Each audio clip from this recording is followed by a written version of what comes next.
DJ, thank you for joining us for this interview. I've had several interactions with you in the past, but this is your first time of coming to our studio. And thank you for honoring us. You're welcome. Okay, so let's jump into this because I know you have so many things to share with us. As the Director General of the Gombe State Joint Development Agency, Joint project. Joint Project Agency that coordinates the projects between this local government and the state government, and also the setup of the LCDAs. Can you share with us the vision of His Excellency to set up this agency and your key achievements in the last couple of years? Good afternoon, viewers.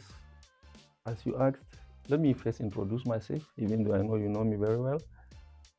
My name is Dr. Mahmood Yusuf. I'm the Director General of the Gombe State Joint Project Development Agency.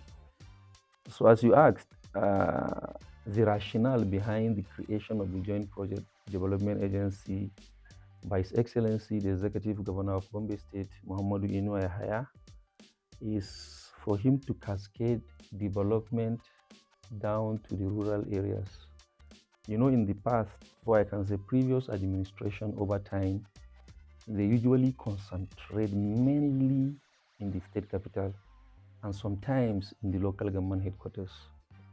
So when His Excellency came into office in 2019, it is his own sole initiative, and he decided to create an agency that will bring down the development down to the rural areas so that development should not only concentrate from within the state capital and the local government headquarters, so that even the rural areas can benefit directly, can have direct impact of the government. So that was the rationale behind the creation of the Joint Project Development Agency, and he created it in 2020, just 1 year into his office.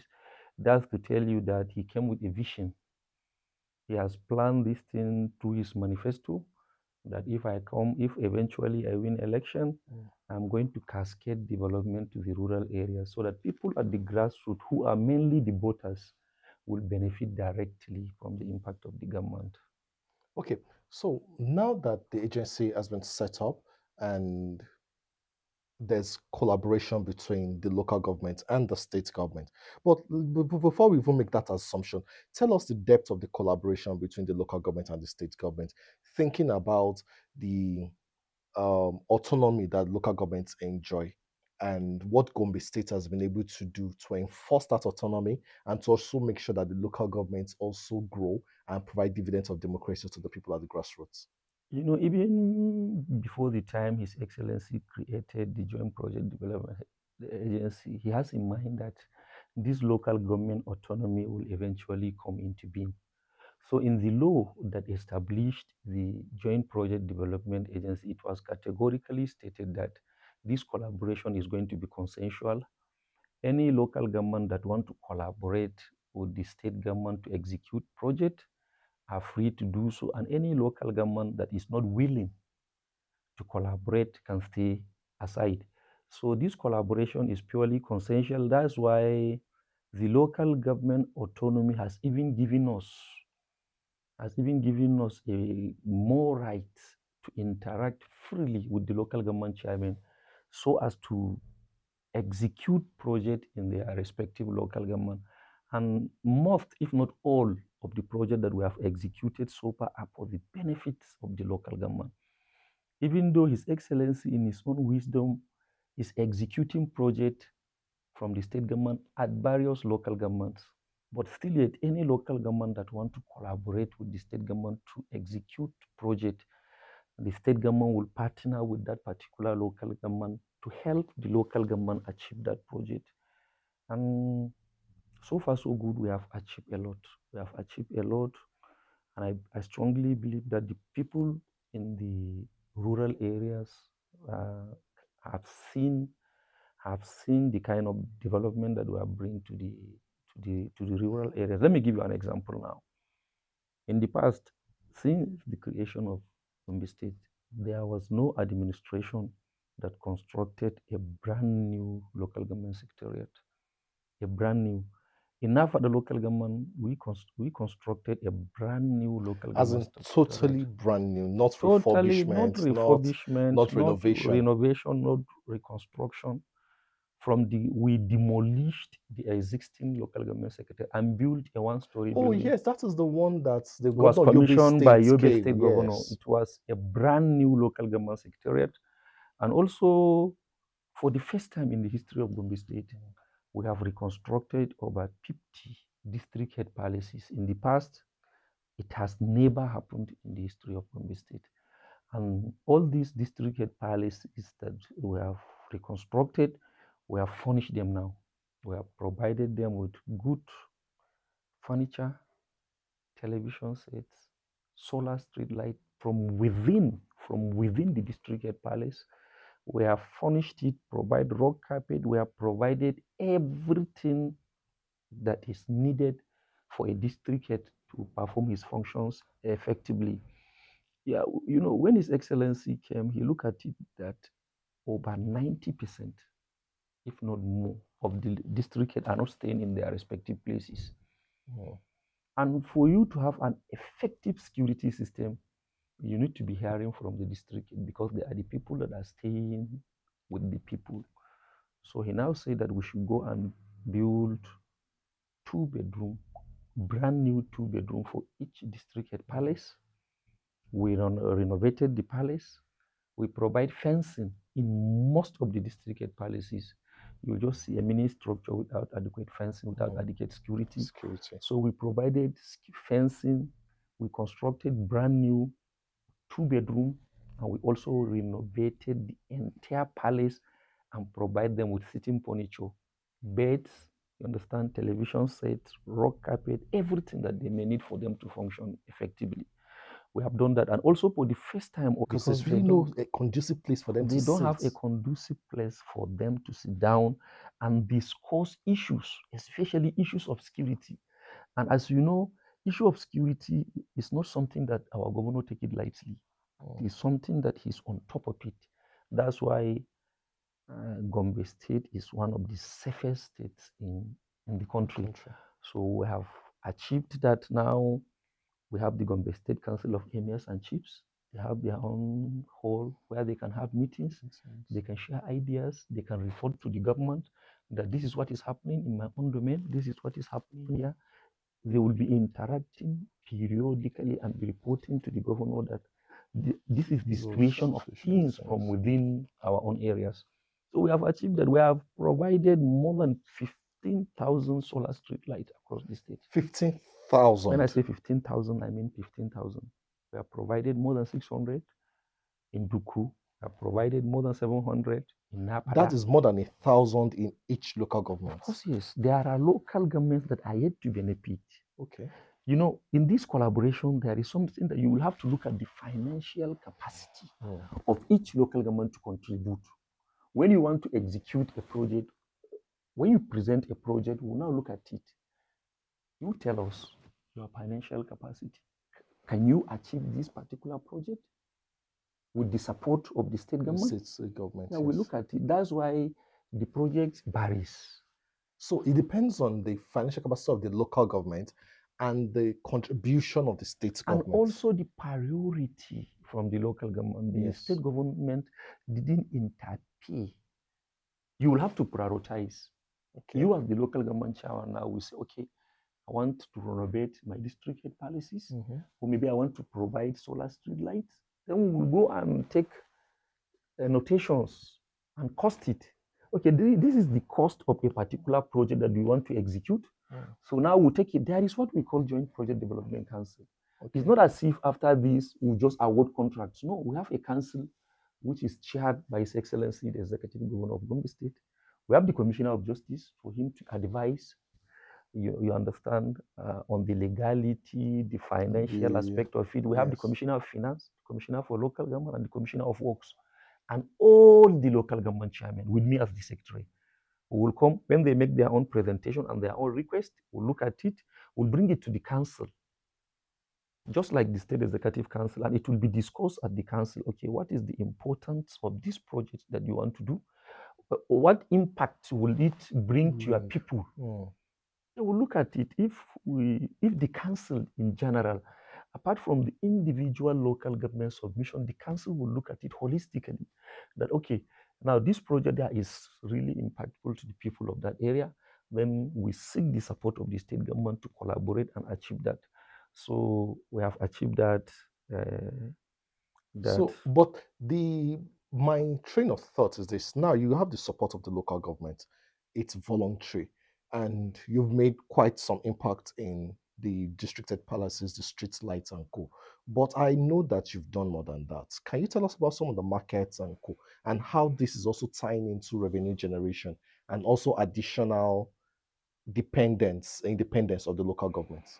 our own work is not limited to collaboration between the local government and state. We collaborate with development partners. Let me give you an example now. I don't know either if you are part of the entourage that visited Talase in Balanga local government, Okay. where we have a 1 megawatt solar The mini solar grid, yes.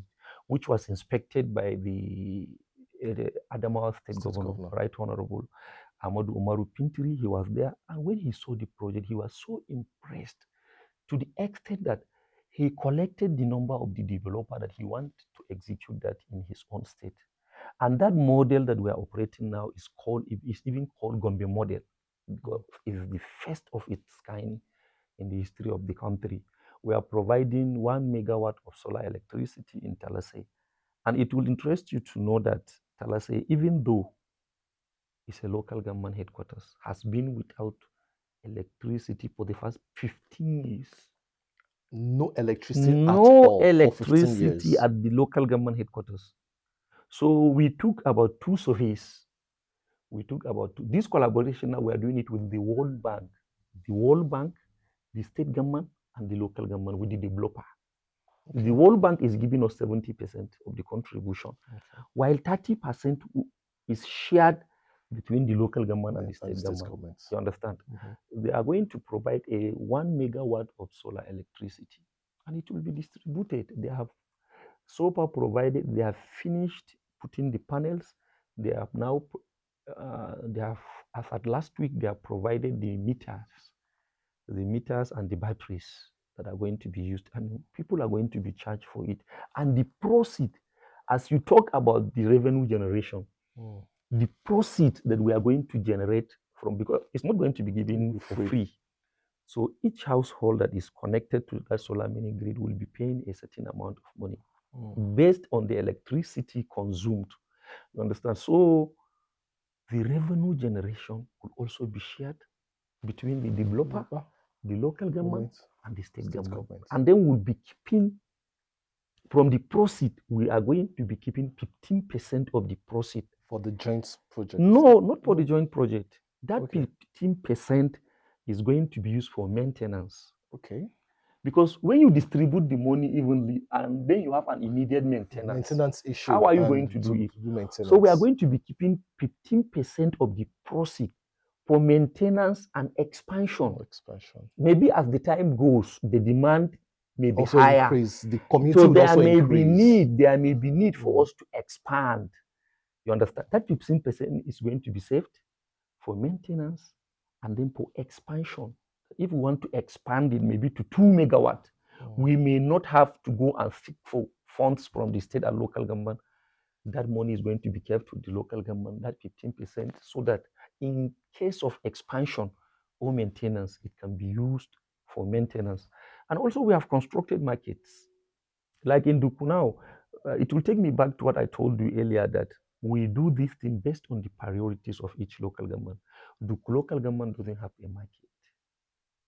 If you are fasting on Wednesday through Duku, you see that they are selling their everything by the roadside. Sometimes you will have to go to use a bypass for you to pass. If you're going from Gombe to Darazo, you will have to use the bypass. Yes, you will have to use the bypass because that's where they sell their goods. The cattle, the grains, even the motor park. So there is no way you can generate. Some of them used to go far from the town and sell their produce. So when the local government make their submissions, we have constructed the market, 3 markets in one place. We have demarcated it. There is motor park, there is grains market, there is cattle market. By doing that, And because it's fenced now, it it's will be easy for the fenced. company to get It's levies and fenced. revenue. And we even have warehouses. You understand? Also So that incorporated into the markets. no, inside the grains market, we have warehouses. Whereby if you buy your grains and you want to store it, maybe you don't want to take it now, it will take you a week or two. It will be kept in a very safe place. Before, it's not like that. Once you sell or you buy something in the market, you have to take it because you buy by the roadside. You cannot leave your own grains by the roadside. Now we have a secured place where you can store your goods for as long as you want before you can take it. And even that storage using the warehouse will generate revenue for the local government. And all of this revenue is going to the local government. The state government doesn't have any share in that. We have constructed a market similar a grains market in Billiri. Billiri grains market, it was in an open place. That is where they sell their grains in an open place. So we have constructed it and it's 100% completed. 100% completed. Most of these projects we are talking about are 100% completed. We have very limited number of projects that are still ongoing. Okay. I think it's only the LCDs that are still ongoing. We have built shopping malls. I know that in Billiri, there are also some story buildings, the one that were burnt down during the crisis a couple of years ago, but you built something modern, something much better than what was there When before. we went there during the inspection, before the inception of the project, we realized that there are only 44 shops. So when we started the project, His Excellency now said the demand for the shops from the chairperson of the local government was high. More than 100 people applied for the shops, and the shops that we made there were only 44. So he now said, Mahmood, can we convert this thing to a story building for us to accommodate more traders, which we did. We now have 114 shops, which was already given out to people. 114 from 44, yes. We have increased the sizes, you understand? We have increased the number. Before it was, the shops were only along the Yola Road, but now we have increased them inside too. Into the side, yeah. So, and we have secured it. Now they have a gatehouse. It can be locked or it can be closed, can be monitored. People will pay for rent. We have done similar in Gombe. Okay, like the ED shopping mall. Yes. And in Funakaye too, we built brand new 66 number of shops. The one by the roadside when you're in front of the general hospital. Yes. We have even landscaped it. We have provided parking space. It's 100% complete. It was commissioned by Ibrahim Masari, the special advisor to the president on political matters. We have achieved that 100%. And we have done a lot. So let me just try to tidy this up because we don't have so much time. But let's look at joint projects now. You will say that it has been a game changer for Gombe State.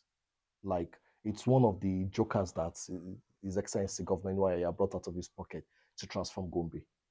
But would you say that the next administration, what would your counsel be to the next administration? Our counsel? Your advice? My advice is for them to continue with the vision of His Excellency, the Executive Governor of Gombe State. He's a visionary person. He's somebody who thinks from outside the box. When he came and created this, a lot of people doesn't even know what it means to have a joint project development agency.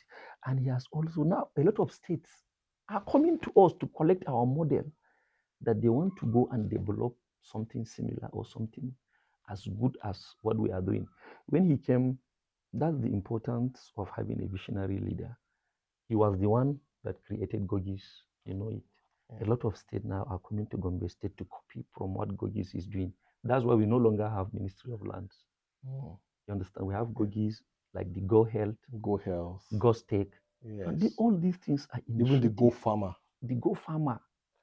Gombe goes green. Understand? Look at the he was even given an award by the developers of the Agri-Reserve. Yes. Look at when he was asked last week about his own greatest achievement. I don't know either if you know Gombe like 10 years before. Yes, the erosion, the erosion in Gombe is unprecedented. And the whole place is flooded. Remember cross?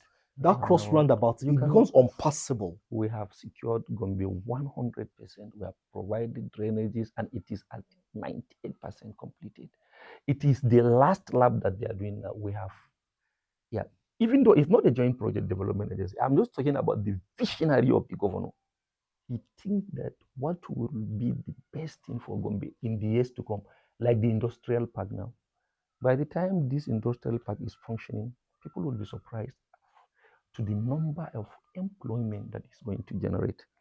We didn't talk much about the local council development areas. I would like to talk small So please, about it. please go Yeah, ahead. Go ahead. when he started thinking about this local council, it is not something that he just do it overnight. It is a well thought out plan that he sent us to Lagos. These local council development areas was started by His Excellency, the President of the Federal President, yes. Republic of Nigeria, President Bola Ahmed Tinubu. And that is why Lagos has been successful all this while. That's why they are self-sufficient. They have enough resources. You understand? And there's development everywhere. Development everywhere. Now, by creating 13 local council development areas, each member of the State House of Assembly is going to have a local council development area chairman. We have 24 members of the State House of Assembly, and now we also have 24 the local government and plus the local council. So Yes, each member house of assembly is going to have one. So each constituency has at least a form of local governance, yeah. And by so doing, you are cascading development to the grassroots. Now, if you create, like in all these places where we created the local council development areas, you will realize that by creating the local council development areas, one, you must have like a general hospital. Yes. Most of these places only have primary healthcare development center, which was reinvigorated by His Excellency, the Executive Governor. He renovated all of them because of his passion for a good healthcare delivery. Now, when you have a local council development area, definitely you are going to have a general hospital. You will probably have a market. And you would have better schools. You will have a police station for better security. You understand? You will have a local government chairman who may likely be, he must be from within that council. So who may likely be sleeping there with you before you are chairman, maybe staying at the local government headquarters. Now you will have a local government chairman. You will have more councillors. All these LCDs previously are represented by one councillor. By the creation of the LCD, more wards are created. That means you are going to most likely have 10 like councillors. Then there is this issue of employment. It will provide employment. So it will reduce poverty drastically. It will enhance security. It will provide more revenue generation to the area. So that is why Lagos has been successful. And when he came into Benin, he said, Mahmood, go to Lagos. Let us know what Lagos does. We went to Lagos. The representative from the Ministry for Local Government, representative from the local government chairman then. And I say, we went to Lagos, we copy from their template, how they operate, how they share their resources, how they work. And by the time these local council development areas came into being, Gombe is going to be second to none in the northern Nigeria. Beautiful. Let's talk a little about politics. The governor is the leader of APC in Gombe State, and APC virtually controls Gombe politically because almost all the legislators in the State House of Assembly have moved to APC. Even those that were in the opposition, many of them have moved to the APC. Even some at the federal level, the National Assembly, I know the House of Reps member from Deba moved to APC. A whole lot of them. So APC controls this. How do you rate His Excellency beyond the administrative leadership and the economic leadership to the political leadership? And how do you fancy the chances of APC in 2027? You see, His Excellency, most of these people that are decamping to the APC, they are decamping because they have seen his own footprints in their own respective constituencies. He's somebody who doesn't segregate, who doesn't discriminate based on religion or ethnicity. Even the place that did not vote for him in 2023, he has executed maybe much more project for them. Like this Belliri, we have constructed the Gada Oku Sansani Bridge 100%. Before, you don't have access. You have seen the market, the Kantoma market, who is named now after the late Maitangle, Dr. Abdu Buba Mishoru. The shopping complex is named after him. You have seen the grains market and also the Amtawalam police station for us to enhance security Security. because they usually used to have security issues in that area. So most of these people that are decamping now, they have seen that the best thing to do is for them to come and support the vision of His Excellency in moving Gombe State forward. Now, let me take Yamal Tudeva, for example, where their member House of Reps decamped to the APC. When he looked at the industrial park Mm. that is being constructed from within his own constituency, he knows that it's going to be is a landmark achievement. So the only thing that they have is for them to join us with His Excellency in moving the state forward, if at all it is the state that you have at heart. And the chances of APC in the 2027 election, I will assure you that is going to be a walkover to all the other political parties because we have chosen the best candidate from among the candidates. All the candidates are eminently qualified to govern Gombe State. But in politics, it's only one person that is going to govern. Yes. If me, you, and anybody that is aspiring for a political seat, and definitely eventually is only one that will emerge. And I was part and parcel of the selection process from the beginning to the end. Most of the people now that are talking outside that they did not agree to the consensus are just doing it for political reasons. Because many of them, I saw a video where they were there during the consensus process, where they attended the meeting and they all vowed that as the governor is the leader, whoever the governor presents will be accepted as the consensus candidate. Because I know some of the candidates or aspirants, should I say, who are complaining now were in that meeting. I was in that meeting too because I also contested for member House of Reps. Yeah, I wanted to say that because you I also. was asked to step down because that person that is there is a ranking member in the National Assembly, the chief whip of the 10th House of Representatives. So we felt if he go back there, he may bring more development to our area. And maybe if I go as a pace timer, I may have to struggle to cement my place. So we were there. It's only one person that is not at those meetings, which is the former Minister of Transportation. All of us were there. And we spoke. I spoke during the meeting. Professor Isa Ali Pantami spoke. Sarkin Fulani Gombe spoke. Barrister Joshua Ladani spoke. Aisha Duku spoke. I'm telling you, on our first meeting, the people that spoke, we all spoke. And His Excellency was open now. How do we get this consensus done? And we have agreed that him being the governor, there are things he knows better than us.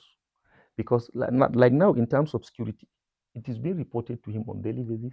In terms of anything, he has the first-hand information on everything that is happening in Gombe. Most of these aspirants, some of them are even staying in Abuja. They only come to Gombe once in a year or twice in a year, so they doesn't even know what it takes to govern a state like Gombe State. So we told him that for the governorship, him being the person that is presently occupying that position, he should go and look at it holistically and choose the best for us. We all agreed to that, except for one person that was not there, and he was also invited. So when people are talking about consensus, if I call you for a consensus, even if you are going to come and to disagree with what we are going to, you should be there. So when people were saying that there was not fair hearing, some people were saying that telling them to the people, it would be easier. Like this Jamilu Isiaka governor who emerged as our consensus candidate, and we are going to rally around behind him 100%. He has been contesting for governorship since 2007. For good 20 years, he has been contesting for governorship. It is only now he has provided employment for more than 2,000 people, indigenous of Gombe State, across all the 11 local governments. You go and ask. Even me, some of my people were part of the beneficiaries of his gesture. When he was at KEDCO, he provided employment to virtually. They were even saying that the KEDCO, even though is situated in Kano, is being occupied predominantly by Gombe indigenous. So we need people who are visionary, people who will bring development to our own. Then you look at you were here, every now and then our governor will travel out. Whenever he travel out, it's not for leisure. My governor has never traveled out to go and relax. You will see him He's bringing. working. He's He's bringing working, and he investors. doesn't go alone. He will go with the emir. He will pick from the chairman. He will pick from the commissioners. He will pick from the members of the State House of Assembly for them to go and see. Okay, like the agro business, The Morocco trip. the Morocco trip. Then I know you went to Indonesia for this Indonesia. university in Kumo. Yes, for the Lincoln University. Lincoln Look at the University. partnership. The Malaysia. Look at the Malaysia, yes. partnership. So he has never gone out to relax and enjoy himself. Whenever you see him going out, he will carry a reasonable number of entourage that is not more than 10, and he will select from the chairman, from the commissioners, from the members house of assembly, so that if there is anything that need legislation, at least when these members of the State House of Assembly come back, they will go and brief the House that this is what we have done and this is what we are bringing to the table. So for us in Gombe State, we are sure of victory. Settled. We are sure of victory in 2027. I like your confidence and I like the fact that you've marketed your boss very well. Like as if you're not a builder, like you're more of a public relations person or a marketer or a communications specialist. Thank you very much, Director General Dr. Mahmood Yusuf, for sharing your experience and your insight into the NYI administration with us. Most welcome. We're grateful. Thank and you. that's Any much we day, can take anytime. on this episode. So join us again. And if you miss any of our programs, you can watch them on our social media platforms. I am Landry Adeyemi.